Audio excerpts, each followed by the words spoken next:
Donc question suivante de Alexia Trosset. Bonsoir monsieur Asselineau. S'il vous plaît, pourriez-vous prononcer la phrase suivante ? Je ne trahirai pas mon programme, mais si jamais je le faisais, les Français devront s'insurger contre moi.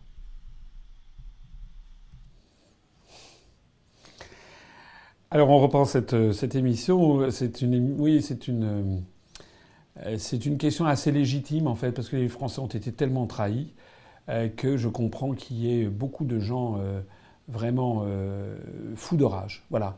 Alors oui, très volontiers. Moi je dis je ne trahirai pas mon programme, et si je le faisais, les Français devraient s'insurger contre moi. Je pense que c'est vrai. Mais vous savez, voilà. On juge, c'est très important. L'élection présidentielle, c'est pas tellement un programme. C'est d'abord et avant tout une personne que vous devez choisir. Voilà. Moi, il y a dedans des fondamentaux dans ce programme que je ne trahirai pas parce que c'est ma raison d'être.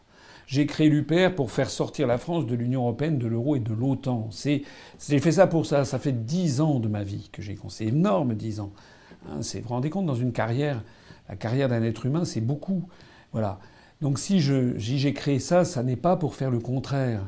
J'ai fait une conférence qui s'appelle Le jour d'après, qui est en ligne, où j'explique par le menu détail ce que je ferai à partir du moment où je prendrai mes fonctions à l'Élysée pour justement faire sortir la France de l'Union européenne, de l'euro et de l'OTAN.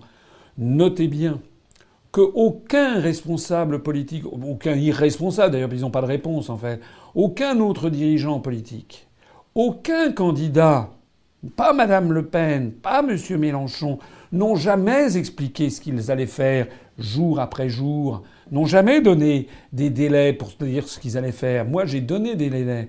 Et pour quelle raison ? C'est parce que Madame Le Pen et Monsieur Mélenchon enfument évidemment les électeurs. Ils leur disent on va commencer des renégociations, des traités. Tout le monde sait que ça ne marchera pas. Mais ils le font exprès parce qu'ils sont là pour complaire à l'oligarchie qui tient les ficelles. La meilleure preuve que je ne trahirai pas mes engagements et que je vais mettre en œuvre le programme que je présente aux Français, c'est justement que je continue à être boycotté par les médias. La meilleure preuve que je peux le faire, c'est que contre vents et marées, je dis toujours la même chose depuis 10 ans. C'est pas comme ces espèces de ludions ou de contorsionnistes qui changent de programme à chaque fois. Moi, je vais mettre en œuvre ce programme et vous allez voir. Vous allez voir que la France en sera métamorphosée. En l'espace de 1 an, la France sera méconnaissable. D'un seul coup, on aura cassé la dégringolade générale. On aura mis un terme à l'appauvrissement généralisé des Français. On aura commencé à faire baisser le chômage. On aura commencé à recréer de la croissance, de l'emploi. On aura commencé à redonner aux Français la fierté en eux-mêmes. Et puis les Français, ils seront fiers. Ils seront fiers d'être un peuple qui a retrouvé son indépendance, sa souveraineté. Et puis, excusez-moi de le dire, d'avoir à la tête de l'État quelqu'un qui sera un responsable.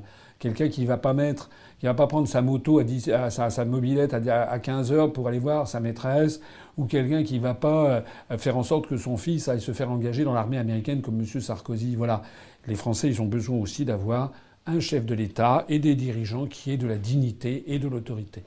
Je le dis volontiers à cette internaute, elle peut me faire confiance. Les 10 ans écoulés montrent qu'on peut me faire confiance. Je n'ai jamais, et d'ailleurs ça n'est pas mon style, les gens qui me connaissent, il y a des gens qui me connaissent bien depuis longtemps, savent que je ne trahis pas mes promesses.